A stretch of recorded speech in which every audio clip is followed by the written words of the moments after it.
चलिए आज का टॉपिक स्टार्ट करते हैं। आज का टॉपिक है एलिमिनेशन रिएक्शन। और नाम से ही पता चल रहा है इन रिएक्शंस के अंदर क्या होगा कि किसी भी मॉलिक्यूल के अंदर से कोई स्मॉल फ्रैगमेंट जो है एलिमिनेट होने वाला है। जैसे कि हमारे पास ये मॉलिक्यूल है और इस मॉलिक्यूल में से स्मॉल फ्रैगमेंट YZ को अगर मैं हटा दूं तो मुझे यहाँ पर एक एल्कीन मिलती है। इन सभी रिएक्शंस को एलिमिनेशन रिएक्शन कहते हैं। क्लियर है? अब देखो, डिहाइड्रो हैलोजनेशन रिएक्शन ये एक एलिमिनेशन रिएक्शन ही होती है। इसमें क्या होता है कि एल्काइल हैलाइड को हम स्ट्रॉन्ग बेस के साथ हीट करते हैं। ऐसा करने से there is a elimination of HX, यानी एल्काइल हैलाइड में से HX रिमूव हो जाता है। HX एक एसिड मॉलिक्यूल होता है जिसमें से जो X है वो तो रिमूव होता है अल्फा कार्बन से, और जो H है वो रिमूव होता है बीटा कार्बन से। अब ये अल्फा कार्बन क्या है और बीटा कार्बन क्या होते हैं? तो अल्फा कार्बन उन्हें कहते हैं जिससे हैलोजन जुड़ा हुआ रहता है, और अल्फा कार्बन से जुड़ने वाले कार्बन वो सभी बीटा कहलाते हैं। क्लियर है? तो अगर हम अल्फा कार्बन से X हटाएं और बीटा कार्बन से H हटा दें, यहाँ से इस तरीके से ये HX हटा देंगे तो हमें ये एल्कीन मिल जाएगा। क्लियर है? इस रिएक्शन को आप इस तरीके से भी समझ सकते हो कि मान के चलिए हमारे पास ये कोई हेलो एल्केन है और इस हेलो एल्केन की रिएक्शन बेस से कराते हैं। तो बेस का फंक्शन क्या है? बेस का फंक्शन होता है टू अट्रैक्ट एसिड मॉलिक्यूल। तो ये बेस क्या करेगा कि इस एल्काइल हैलाइड में से HX यानी कि एसिड मॉलिक्यूल को क्या कर लेगा? अपनी तरफ अट्रैक्ट कर लेगा। यानी HX जो है इस एल्काइल हैलाइड से रिमूव हो जाएगा और हमें एल्कीन मिल जाएगा। क्लियर है? उसके बाद HX में से H पॉजिटिव वाला पोर्शन बेस के साथ कंबाइन होके BH की फॉर्म में रिलीज हो जाएगा। बचा X नेगेटिव, वो हमारा लीविंग ग्रुप होता है, that is leaving group. Clear है? अब कुछ एग्जांपल्स देख लेते हैं। जैसे कि पहले एग्जांपल के अंदर मैंने आइसोप्रोपाइल ब्रोमाइड लिया है जिसमें कि Br अल्फा कार्बन से जुड़ा हुआ है और बीटा कार्बन से हम H हटाने वाले हैं। यानी अल्फा कार्बन से Br हटाना है, ये Br हटा दिया, और बीटा कार्बन से हमें ये H हटाना है। ये HBr रिमूव करने के बाद जो बच जाएगा वो बच जाएगा एल्कीन। क्लियर है? Br Na के साथ कंबाइन होके NaBr, और यहाँ से जो H रिमूव हुआ है वो C2H5O के साथ कंबाइन होकर C2H5OH बना लेता है। ठीक है? एरो पर ये जो C2H5ONA है इसका बेसिक रोल ये होता है कि it provide a strong base C2H5O negative, जिसकी प्रेजेंस में एलिमिनेशन रिएक्शन होती है।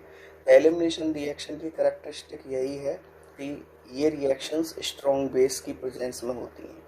तो C2H5ONA बेसिकली एक strong base C2H5O negative provide करता है। चलिए दूसरी रिएक्शन पढ़ते हैं। इसमें हमने टर्सरी ब्यूटाइल ब्रोमाइड लिया है।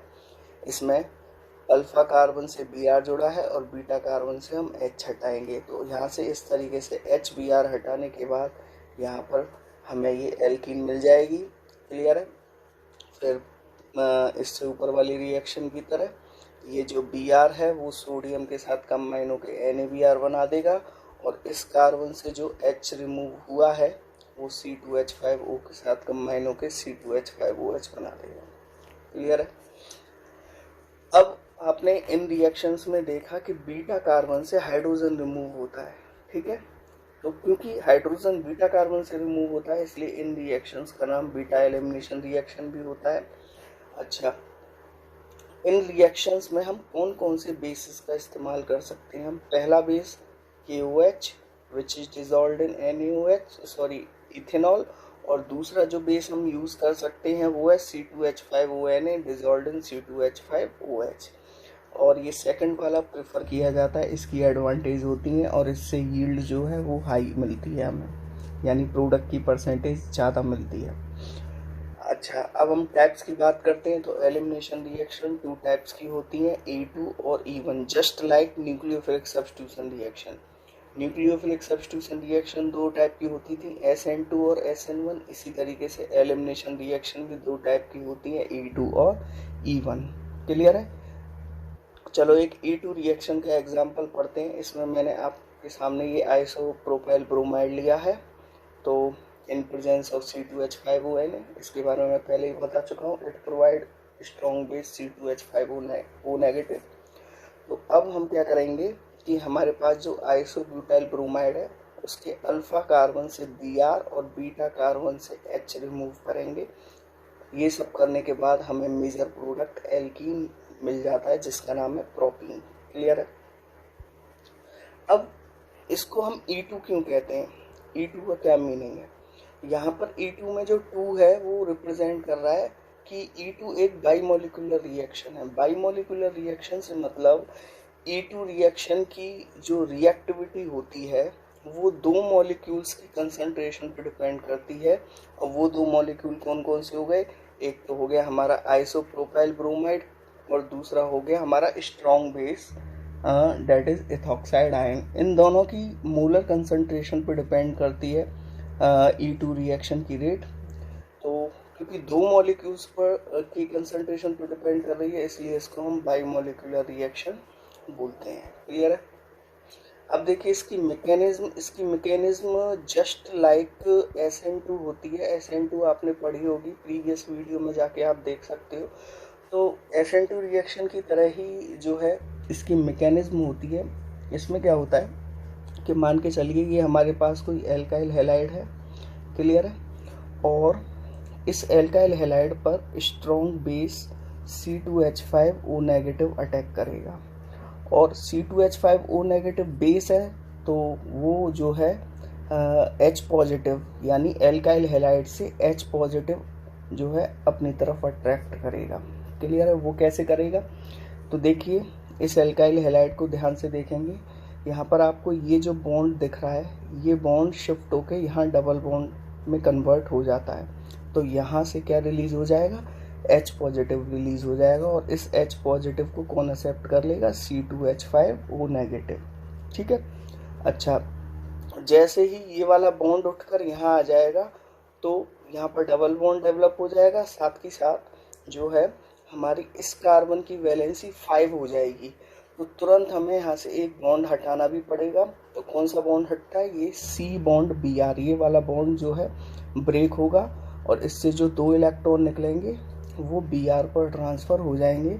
तो इस तरीके से यहाँ से रिमूव हो जाएगा Br नेगेटिव। Br नेगेटिव हमारा लीविंग ग्रुप होगा। क्लियर है?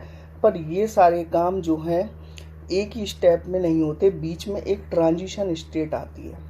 ट्रांजिशन स्टेट के अंदर क्या होता है, इसकी कैरेक्टरिस्टिक ये होती है कि बॉन्ड फॉर्मेशन और बॉन्ड डिसोसिएशन दोनों काम इसी स्टेप के अंदर होने वाले हैं, ट्रांजिशन स्टेट के अंदर ही होने वाले हैं। इस चीज़ को कैसे समझते हैं उसे एक सेकंड मैं आपको समझाता हूँ। देखिए इसमें मैंने आपको बताया था कि C2H5O नेगेटिव अटैक करेगा इस हाइड्रोजन पर। क्लियर है? क्योंकि उसे ये जो है यहाँ से प्रोटॉन एक्सेप्ट करना है। क्लियर है? H पॉजिटिव की फॉर्म में। तो क्या होगा कि इस C2H5O नेगेटिव और इस H के बीच में जो है न्यू बॉन्ड फॉर्मेशन होना स्टार्ट होगा। तभी एट द सेम टाइम ये जो आपको ओल्ड बॉन्ड दिख रहा है वो ओल्ड बॉन्ड डिसोसिएशन स्टार्ट हो जाएगा। क्लियर है? फिर मैंने आपको ये बताया था कि ये बॉन्ड शिफ्ट होके यहाँ आएगा इन दोनों कार्बन्स के बीच में। तो इन दोनों कार्बन्स के बीच में जो new double bond formation start हो जाएगा। क्लियर है? और फिर मैंने आपको बताया था कि ये वाला बॉन्ड जो है डिसोसिएट होके और इसके दोनों इलेक्ट्रॉन Br पे आ जाएंगे। तो यहाँ पर आप देख रहे हैं कि जो ये ओल्ड बॉन्ड है वो ओल्ड बॉन्ड डिसोसिएशन स्टार्ट हो जाएगा। यानी जितने भी न्यू बॉन्ड हैं वो बनना शुरू होंगे और जितने भी ओल्ड बॉन्ड हैं जो है वो डिसोसिएट होना स्टार्ट हो जाएंगे। क्लियर है? जब ये सारे काम एक साथ होंगे तो फाइनली क्या होगा कि ये वाला जो बॉन्ड है वो कम्प्लीटली डेवलप होके C2H5OH बना लेगा, जबकि ये वाला बॉन्ड जो है वो कम्प्लीटली यहाँ से डिसोसिएट हो जाएगा। उसी तरीके से ये वाला जो न्यू बॉन्ड है वो कम्प्लीटली डेवलप होकर यहाँ डबल बॉन्ड बना देगा, और ये वाला जो बॉन्ड है वो कम्प्लीटली डिसोसिएट होकर यहाँ से Br नेगेटिव हटा देगा। क्लियर? अब देखिए यहाँ से क्या क्या चीज़ जो है हमारी अलग हो चुकी है। एक तो यहाँ से हमारा जो है C2H5OH अलग हो चुका है, ठीक है, और दूसरा हमारा यहाँ से जो है Br वाला हिस्सा ये अलग हो चुका है। अब ये सारी चीज़ें अलग होने के बाद आप खुद ही ऑब्जर्व कीजिए कि यहाँ पर क्या बच जाएगा, ठीक है। यहाँ पर अब जो बच जाएंगी चीज़ें वो हैं, एक तो CH2, this is CH2, then double bond, फिर C, और उससे ये CH3 और ये CH, यानी CH2 डबल बॉन्ड CH3, यानी ये बन गया हमारा CH2 डबल बॉन्ड CH3। इस तरीके से फाइनली हमारा जो एल्कीन है वो बन जाता है। तो मेरे ख्याल से ये चीज़ें आपको बिल्कुल क्लियर हो चुकी होंगी, ठीक है। अब देखिए आगे, अब हम पढ़ते हैं E1 रिएक्शन के बारे में। E1 रिएक्शंस दो तरीके से हो सकती हैं, ठीक है।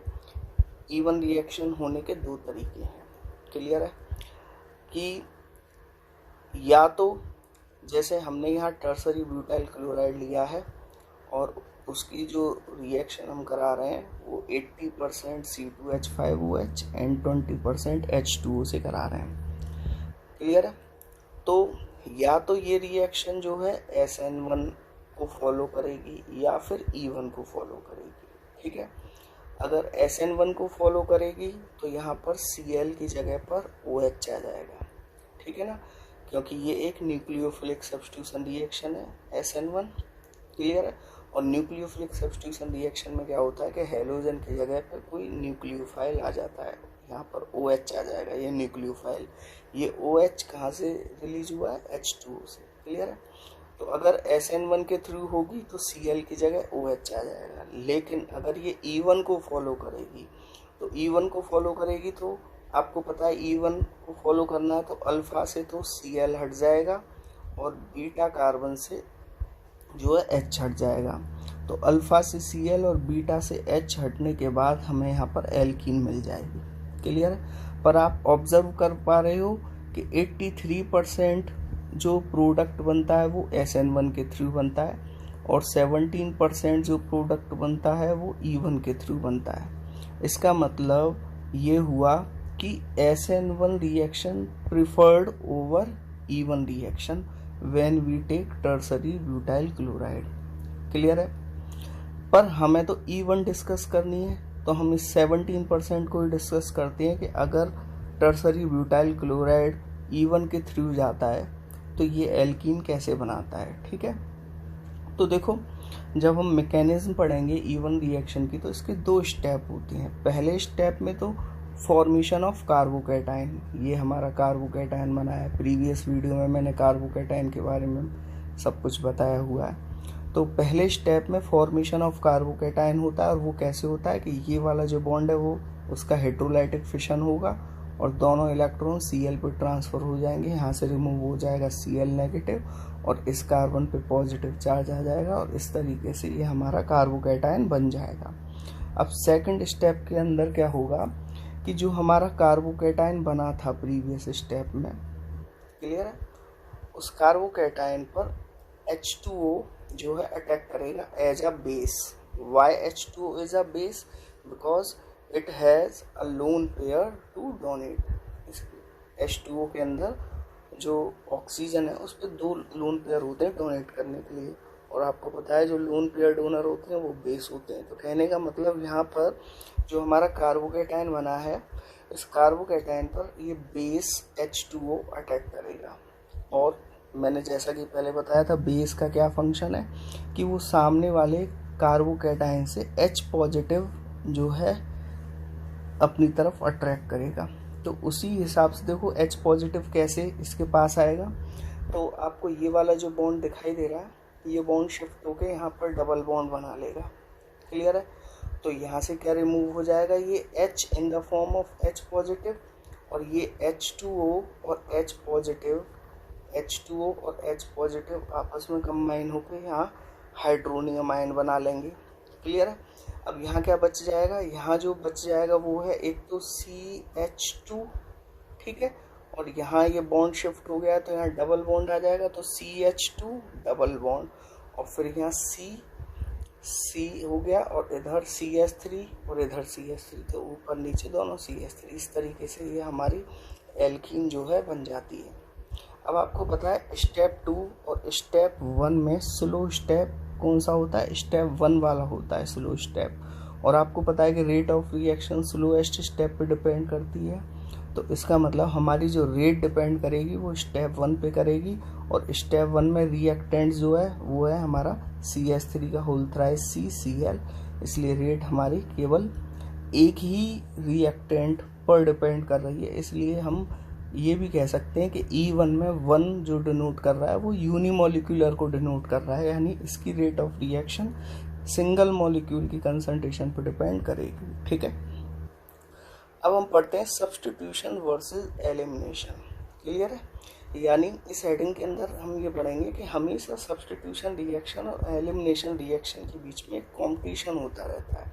सबसे पहले तो आप ये समझिए कि सब्स्टिट्यूशन और एलिमिनेशन के बीच में कंपटीशन क्यों होता है। उसका कारण है कि जितने भी न्यूक्लियोफाइल होते हैं वो न्यूक्लियोफाइल की तरह तो बिहेव करते ही हैं, साथ के साथ बेस की तरह भी बिहेव करते हैं। ठीक है, सभी न्यूक्लियोफाइल बेस की तरह क्यों बिहेव करते हैं, क्योंकि न्यूक्लियोफाइल पे लोन पेयर प्रेजेंट होता है टू डोनेट। ठीक है, तो ये कहा जाता है कि एक न्यूक्लियोफाइल बेस की तरह वर्क कर सकता है और बेस न्यूक्लियोफाइल की तरह वर्क कर सकता है। क्लियर है? अगर कोई भी स्पीशीज न्यूक्लियोफाइल की तरह वर्क करेगी तो वो हमेशा सब्स्टिट्यूशन रिएक्शन देगी, और अगर कोई भी स्पीशीज बेस की तरह वर्क करेगी तो वो एलिमिनेशन रिएक्शन देने वाली है। तो इस तरीके से सब्स्टिट्यूशन और एलिमिनेशन के बीच में एक कॉम्पिटिशन रहता है। क्लियर है?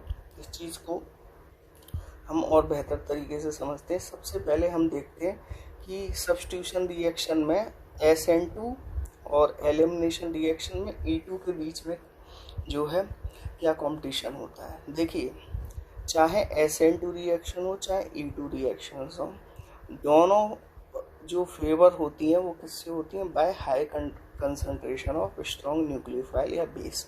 जब कभी भी स्ट्रॉन्ग न्यूक्लियोफाइल या स्ट्रॉन्ग बेस की हाई कंसंट्रेशन होगी तब SN2 या E2 रिएक्शन होती है। क्लियर है? व्हेन न्यूक्लियोफाइल और base attacks a beta hydrogen atom, जब कभी भी कोई भी बेस बीटा हाइड्रोजन एटम पर अटैक करता है तो एलिमिनेशन रिएक्शन होती है। लेकिन अगर वही न्यूक्लियोफाइल जो है बीटा हाइड्रोजन पर अटैक ना करके उस कार्बन एटम पर अटैक करता है जिस पर हेलोजन जुड़ा हुआ है, तब वही रिएक्शन सब्स्टिट्यूशन रिएक्शन हो जाती है। अब इस बात को कैसे समझेंगे, देखिए, मान के चलिए हमारे पास ये न्यूक्लियोफाइल है, और अगर ये न्यूक्लियोफाइल जो है बीटा हाइड्रोजन पर अटैक करता है, बीटा हाइड्रोजन पर अटैक करता है, तब तो देखो ये एलिमिनेशन रिएक्शन फॉलो होगी और एल्कीन बनेगा। लेकिन अगर यही न्यूक्लियोफाइल बीटा हाइड्रोजन पर अटैक ना करके उस कार्बन पर अटैक करेगा जिस पर हेलोजन एटम जुड़ा हुआ है, तब जो है सब्स्टिट्यूशन रिएक्शन होगी और हमें जो है डिफरेंट प्रोडक्ट मिलेगा। क्लियर है? आ रही है बात समझ में? तो ये बात हमारी समझ में आ गई कि न्यूक्लियोफाइल जहाँ अटैक करेगा वो डिसाइड करेगा कि E2 रिएक्शन होगी या SN2 रिएक्शन। अगर न्यूक्लियोफाइल बीटा हाइड्रोजन पर अटैक करेगा तो एलिमिनेशन रिएक्शन होगी, और अगर वही न्यूक्लियोफाइल जो है उस कार्बन पर अटैक करेगा जिससे हेलोजन जुड़ रहा है तो SN2 रिएक्शन होगी। बाकी आपको पता है कि E2 रिएक्शन या SN2 रिएक्शन में होता क्या है। अगर हम कहेंगे कि SN2 रिएक्शन में ये प्रोडक्ट कैसे बना, तो सभी को पता है कि SN2 रिएक्शन में क्या होता है कि हेलोजन एटम की जगह क्या आ जाता है, न्यूक्लियोफाइल। क्लियर है? और आप कहोगे कि E2 रिएक्शन में ये कैसे बना, तो सबको पता है कि बीटा कार्बन से H हटाना और अल्फा कार्बन से हेलोजन हटाने के बाद हमें ये प्रोडक्ट मिलता है। क्लियर है? अब देखिए कुछ एग्जाम्पल समझते हैं, और इन एग्जाम्पल्स में हमने एक न्यूक्लियोफाइल लिया है। न्यूक्लियोफाइल स्मॉल है, छोटा न्यूक्लियोफाइल है, यानी उसके पास बल्कि ग्रुप्स प्रेजेंट नहीं है, और उस स्मॉल न्यूक्लियोफाइल की रिएक्शन डिफरेंट एल्काइल हैलाइड से करा रहे हैं। डिफरेंट एल्काइल हैलाइड का मतलब प्राइमरी, सेकेंडरी, टर्सरी। ठीक है, तो देखिए हमने एक कंपाउंड लिया CH3CH2ONA, और इससे जो न्यूक्लियोफाइल रिलीज होगा वो न्यूक्लियोफाइल होगा CH3CH2O negative. This is a small nucleophile, और उसकी रिएक्शन हम प्राइमरी एल्काइल हैलाइड से करा रहे हैं। क्लियर है? तो आपको पता है क्योंकि प्राइमरी एल्काइल हैलाइड में जरा भी स्टेरिक हिंड्रेंस नहीं होता। प्राइमरी एल्काइल हैलाइड जो है उसके अंदर there is no steric hindrance, और आपको पता है जब स्टेरिक हिंड्रेंस नहीं होता तो प्रोसेस SN2 को फॉलो करती है। क्लियर है?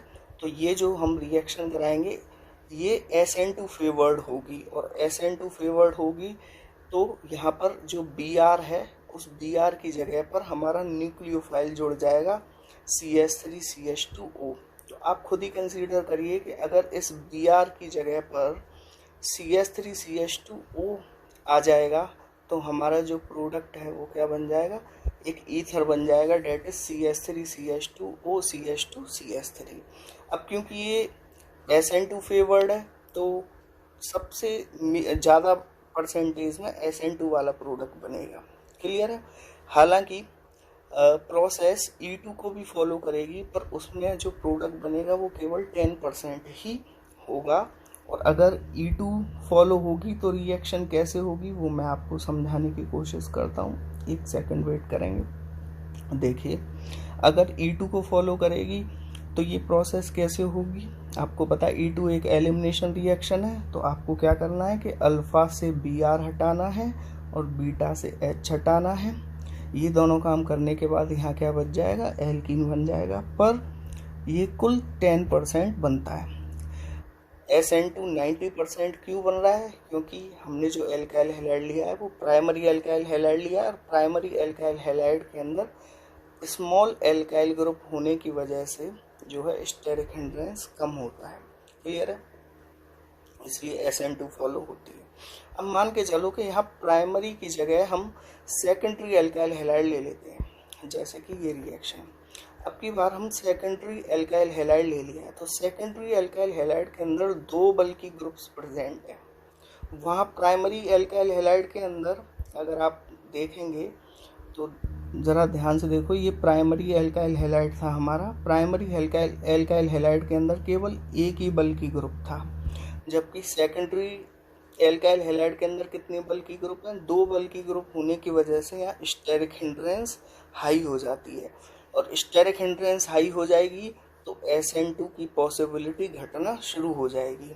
तो आप देख भी पा रहे होंगे SN2 के द्वारा जो प्रोडक्ट बन रहा है वो केवल 21% बनेगा, यानी इस प्रोसेस में जो है E2 फेवर्ड प्रोसेस होगी, E2 को फेवर करेगी ये रिएक्शन। और E2 को फेवर करने का मतलब क्या होता है कि अगर ये प्रोसेस E2 को फेवर करेगी तो इसका मतलब यहाँ क्या होने वाला है, अल्फ़ा से Br और बीटा से H हटने के बाद आपको 79% जो है एल्कीन मिलेगा।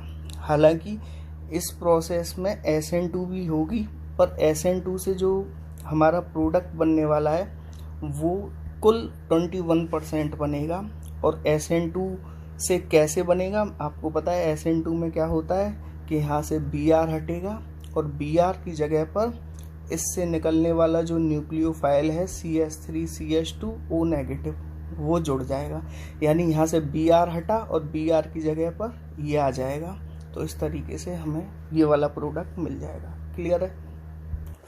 अब अगर हमने टर्सरी हैलाइड ले लिया, टर्सरी एल्काइल हैलाइड ले लिया, जैसे कि ये हमने टर्सरी एल्काइल हैलाइड लिया है, यहाँ पर शायद कुछ मिस्टेक हुई है, उसको मैं करेक्ट कर देता हूँ। एक्चुअल में यहाँ पर क्या आएगा, यहाँ पर Br आएगा, ठीक है ना। अब ये सही है। अगर मैं टर्सरी एल्काइल हैलाइड ले लेता हूँ तो यहाँ पर आप देख रहे हो 3-3 बल्कि ग्रुप्स हैं। तो 3-3 बल्कि ग्रुप्स हैं तो स्टेरिक हिंड्रेंस सबसे ज़्यादा, तो यहाँ SN2 की तो पॉसिबिलिटी बिल्कुल भी नहीं है। SN2 तो फॉलो किसी भी हालत में नहीं होगी, क्योंकि टर्सरी एल्काइल हैलाइड में 3 बल्कि ग्रुप्स होने की वजह से वेरी हाई स्टेरिक हिंड्रेंस होगा। तो यहाँ पॉसिबिलिटी हो जाती है किसकी, SN2 की तो होगी नहीं, तो पॉसिबिलिटी हो जाती है SN1 की, और वो भी तब SN1 की पॉसिबिलिटी भी तब होगी जब हमारा टेम्परेचर लो होगा। अगर हमारा टेम्परेचर हाई हुआ, यहाँ पर टेम्परेचर लगभग 55 डिग्री सेल्सियस है सेकेंड वाली रिएक्शन में, अगर हमने टेम्परेचर हाई कर दिया तो अब SN1 की पॉसिबिलिटी भी ख़त्म हो जाएगी, और दोनों जो हमारे जो प्रोडक्ट बनेंगे वो सिर्फ एलिमिनेशन के द्वारा बनेंगे। मैं वापस से अपनी बात को रिपीट करना चाहता हूँ कुछ दूसरे तरीके से समझाने के लिए। वो ये है कि अगर हमारे पास टर्सरी एल्काइल हैलाइड है, हमारे पास टर्सरी एल्काइल हैलाइड है, ठीक है, तो टर्सरी एल्काइल हैलाइड के अंदर 3 बल्कि ग्रुप्स प्रेजेंट होते हैं, और यहाँ पर मैं पहले ही बता चुका हूँ ये मिस्टेक है, यहाँ पर Br आएगा। तो 3 बल्कि ग्रुप्स होने की वजह से मैक्सिमम स्टेरिक हिंड्रेंस होता है, इसलिए मैक्सिमम स्टेरिक हिंड्रेंस की वजह से SN2 का तो कोई चांस ही नहीं है, ठीक है।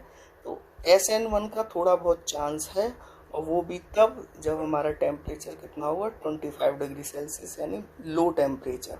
अगर वहीं मैंने टेम्परेचर को बढ़ा के 55 डिग्री सेल्सियस के आसपास कर दिया तो अब इस SN1 के चांसेस भी ख़त्म हो जाएंगे, और हमें जो प्रोडक्ट मिलने वाला होगा वो सिर्फ और सिर्फ एलिमिनेशन के द्वारा बनेगा, SN1 के द्वारा नहीं। तो हम सबसे पहले ऊपर वाली रिएक्शन पढ़ लेते हैं जो लो टेम्परेचर पे हो रही है। तो लो टेम्परेचर पर हो रही है तो SN1 के द्वारा 9% बनेगा प्रोडक्ट, और E2 के द्वारा जो है 91%, यानी ऊपर वाली रिएक्शन जो है अगेन E2 को फॉलो करेगी। और आपको पता है E2 फॉलो करने का मतलब क्या होना है, क्या होता है, मैंने कितनी बार रिपीट किया है, E2 को फॉलो करेगी तो इसका मतलब क्या होना है कि यहाँ पर Br है तो अल्फ़ा और बीटा, अल्फ़ा से तो Br हटेगा और बीटा से H, और हमें जो मेजर प्रोडक्ट मिलेगा वो ये मिल जाएगा एल्कीन। और अगर SN1 को फॉलो करेगी तो SN1 को कैसे फॉलो, मतलब SN1 रिएक्शन किस तरीके से होगी उसको भी मैं बता देता हूँ कि SN1 रिएक्शन के केस में क्या होगा कि यहाँ से Br हट जाएगा, और Br हटने के बाद उसकी जगह जो न्यूक्लियोफाइल है वो है CH3CH2O, वो यहाँ आके जुड़ जाएगा, तो आपको ये प्रोडक्ट मिल जाएगा। क्लियर है। लेकिन टेम्परेचर लो होना चाहिए तब SN1 बनेगा। अगर टेम्परेचर हाई कर दिया तो SN1 के चांसेस भी ख़त्म, SN2 के तो पहले ही ख़त्म थे, अब SN1 के भी ख़त्म। अब ओवरऑल जो नेट आपको प्रोडक्ट मिलेगा 55 डिग्री सेल्सियस पर, वो सिर्फ और सिर्फ एलिमिनेशन रिएक्शन से ही मिलेगा। देख रहे हो ना आप, 100% जो प्रोडक्ट मिलेगा सिर्फ एलिमिनेशन, यहाँ कोई भी SN2 रिएक्शन फॉलो नहीं होगी। क्लियर है। तो आपने देखा कि हाई टेम्परेचर जो है एलिमिनेशन को जो है फेवर कर रहा है, जैसे कि ये हाई टेम्परेचर करते ही सिर्फ एलिमिनेशन हो रही है। हाई टेम्परेचर एलिमिनेशन को क्यों फेवर करता है, उसका कारण ये है कि एक्चुअल में एलिमिनेशन रिएक्शन के अंदर बॉन्ड में बदलाव बहुत ज़्यादा आते हैं। अगर मैं सब्स्टिट्यूशन रिएक्शन का कंपैरिजन करूं तो एलिमिनेशन रिएक्शन के अंदर बॉन्ड में चेंजेस बहुत सारे आते हैं। क्लियर है। बॉन्ड में चेंजेस बहुत सारे आने की वजह से हम ये कह सकते हैं कि एलिमिनेशन रिएक्शन के लिए हाई एक्टिवेशन एनर्जी की ज़रूरत पड़ती है, और ये हाई एक्टिवेशन एनर्जी कहाँ से प्रोवाइड होगी, हाई टेम्परेचर से। अगर आप टेम्परेचर को बढ़ा दोगे तो रिएक्टेंट मॉलिक्यूल्स को वो एक्टिवेशन एनर्जी मिल जाएगी, और रिएक्टेंट मॉलिक्यूल एक बार एक्टिव हो गए तो फटाफट से वो प्रोडक्ट बनाना स्टार्ट कर देते हैं। इस वजह से हाई टेम्परेचर जो है एक्टिवेशन एनर्जी प्रोवाइड कर देता है एलिमिनेशन रिएक्शन के रिएक्टेंट मॉलिक्यूल्स को, उससे रिएक्शन जो है फास्ट हो जाती है। क्लियर है। अच्छा, और किस चीज़ पर डिपेंड करता है? बेस के साइज पर डिपेंड करता है कि एलिमिनेशन रिएक्शन होगी या सब्स्टिट्यूशन रिएक्शन होगी। क्लियर है? ये माना जाता है कि अगर साइज ऑफ बेस या साइज ऑफ न्यूक्लियोफाइल जितना बड़ा होगा, स्टेरिक हिंड्रेंस उतना ही ज़्यादा होगा। ठीक है, मान के चलो मेरे पास दो न्यूक्लियोफाइल हैं, एक तो है C2H5O नेगेटिव और एक है CH3 का होल थ्राइस CO नेगेटिव। क्लियर? तो आपको पता चल रहा है साफ कि this is a bigger nucleophile. जितना बड़ा न्यूक्लियोफाइल होगा, स्टेरिक हिंड्रेंस उतना ही ज़्यादा, और जितना ज़्यादा स्टेरिक हिंड्रेंस, SN2 के चांसेस बिल्कुल ख़त्म। तो फिर वो किसको फॉलो करना शुरू कर देगी? E2 को फॉलो करना स्टार्ट कर देगी। क्लियर है? अब देखो इसमें दिखा भी रखा है, एक बार हमने स्मॉल न्यूक्लियोफाइल लिया है और एक बार हमने बिगर न्यूक्लियोफाइल लिया है। जब हम स्मॉल न्यूक्लियोफाइल ले रहे हैं, क्लियर है, तब तो SN2 फेवर हो रहा है। क्लियर है? क्योंकि स्मॉल न्यूक्लियोफाइल में तो कोई भी स्टेरिक हिंड्रेंस नहीं है। लेकिन अगर हमने बिगर न्यूक्लियोफाइल लिया तो फिर SN2 के चांसेस जो है कम होने लगते हैं, और पहले जो 99% SN2 से बन रहा था, अब वो यहाँ केवल 15% रह जाता है। यानी सेकंड केस में E2 फेवर होने लगती है रिएक्शन। फटाफट से बता देता हूँ रिएक्शन में होना क्या है। कि पहली वाली रिएक्शन जो है हमारी वो SN2 फेवर है, तो Br की जगह पर क्या आ जाएगा? OCH3, और हमारा ये प्रोडक्ट बन जाएगा। ठीक है। अच्छा, E2 के द्वारा जो प्रोडक्ट बन रहा है डेट इज़ 1%, वो कैसे होगा? वो सीधी सी बात है, अल्फा और बीटा, अल्फा से Br हट जाएगा और बीटा से H, तो ये बन जाएगा। क्लियर है? सेकंड वाली रिएक्शन में फटाफट से कह देता हूँ। सेकंड वाली रिएक्शन हमारी E2 फेवर्ड है, 85% बन रहा है। इसमें क्या होगा? अगेन वही सेम कहानी, यहाँ CH2 होने वाला है, अल्फा से Br और बीटा से H, तो हमारा यहाँ डबल बॉन्ड आ जाएगा। और अगर SN2 से आपको पता करना है क्या होगा, तो SN2 में यहाँ से Br हटेगा और Br की जगह पर क्या आ जाएगा? This nucleophile. क्लियर है? अब एक चीज़ और, न्यूक्लियोफाइल जितना स्ट्रॉन्ग होगा वो E2 को फेवर करेगा, और अगर न्यूक्लियोफाइल वीक हुआ तो SN2 को फेवर करेगा। जैसे स्ट्रॉन्ग न्यूक्लियोफाइल हो गए आपके NH2 नेगेटिव, RO नेगेटिव यानी एल्कोक्साइड आयन, ये सभी स्ट्रॉन्ग न्यूक्लियोफाइल होते हैं, तो ये E2 को फेवर करेंगे। और वीक न्यूक्लियोफाइल जैसे Cl negative, Br negative, I negative, ये सब होंगे तो ये SN2 को फेवर करेंगे। तो ये SN2 और E2 के बीच में कंपटीशन हमने पढ़ लिया। अब SN1 और E1 के बीच में कंपटीशन, तो याद रखना, जब टेम्परेचर लो होगा तो SN1 फेवर होगा, और जब टेम्परेचर हाई होगा तो E1 फेवर होगा। यानी SN1 और E1 में ऐसा कुछ खास है नहीं। क्लियर? अब मैं एक चीज़ और समझाना चाह रहा हूँ, सेट-ज़ेफ रूल। सेट-ज़ेफ रूल क्या कहता है उसको समझो। कि मान के चलिए कि अगर कोई एलिमिनेशन रिएक्शन हो रही है और उस एलिमिनेशन रिएक्शन के अंदर there is a possibility of formation of more than one alkene, मतलब एक से ज़्यादा एल्कीन बनने के अगर चांसेस आ रहे हैं। अब आपको समझ में आना चाहिए एक से ज़्यादा एल्कीन कब बनेंगे। देखो, मान के चलिए हमारे पास ये कोई एल्काइल हैलाइड है। क्लियर है? इस एल्काइल हैलाइड में ये अल्फा कार्बन है और ये दो बीटा कार्बन है। ठीक है? तो जिस केस में दो बीटा कार्बन प्रेजेंट होते हैं, दो बीटा कार्बन और उन पर हाइड्रोजन प्रेजेंट होते हैं, उस केसेस में दो या दो से ज़्यादा एल्कीन बनने के चांसेस होते हैं। जैसे यहाँ पर दो तरह के बीटा कार्बन है और उन पर बीटा हाइड्रोजन भी प्रेजेंट है, तो यहाँ चांसेस बन जाते हैं कि दो तरह की एल्कीन बनेगी। अब कैसे? मान के चलो, सबसे पहले मैं अल्फ़ा और बीटा के ये मान के चल रहा हूँ, अल्फ़ा ये और बीटा ये, तो अल्फ़ा से Br हटाया और बीटा से H हटाया, तो आपको ये मिला। क्लियर है?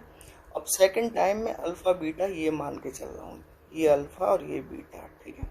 तो अल्फ़ा से Br और बीटा से H हटाया तो हमें ये मिलेगा। अब यहाँ सवाल आता है, सेट-ज़ेफ रूल हमें ये बताता है कि इन दोनों एल्कीन में से मेजर प्रोडक्ट कौन सा होगा। वैसे आप देख पा रहे होंगे ये मेजर प्रोडक्ट है और ये माइनर प्रोडक्ट, पर सेट-ज़ेफ रूल बताता है हमें कि ये मेजर है और ये माइनर। कैसे बताता है? सेट-ज़ेफ रूल ये कहता है कि जिस एल्कीन के पास जितने ज़्यादा एल्काइल ग्रुप होंगे, जैसे कि यहाँ कितने एल्काइल ग्रुप है, ये जैसे ये एल्कीन है, यहीं तो है हमारा डबल बॉन्ड, ये एल्कीन है और इससे कितने एल्काइल ग्रुप जोड़ रहे हैं, एक तो 1 और 2, क्लियर है। और यहाँ जो एल्कीन है उससे सिर्फ एक ही एल्काइल ग्रुप जोड़ रहा है, तो हम ये कह सकते हैं this alkene is highly alkylated, clear है। हाईली एल्काइलेटेड का मतलब डबल बॉन्डेड कार्बन से 2 एल्काइल ग्रुप जोड़ रहा है। तो सेटजेफ ये कह रहा है कि जो हाईली एल्काइलेटेड एल्कीन होती है वही मेजर प्रोडक्ट होती है। तो यहाँ पर मेजर प्रोडक्ट क्या हो गया, 81%, ये वाला, क्योंकि ये हाईली एल्काइलेटेड है। और क्योंकि यहाँ पर सिर्फ एक ही एल्काइल ग्रुप जुड़ा हुआ है इसलिए ये लेस एल्काइलेटेड है, तो ये कुल 19% ही बनेगा, क्लियर है।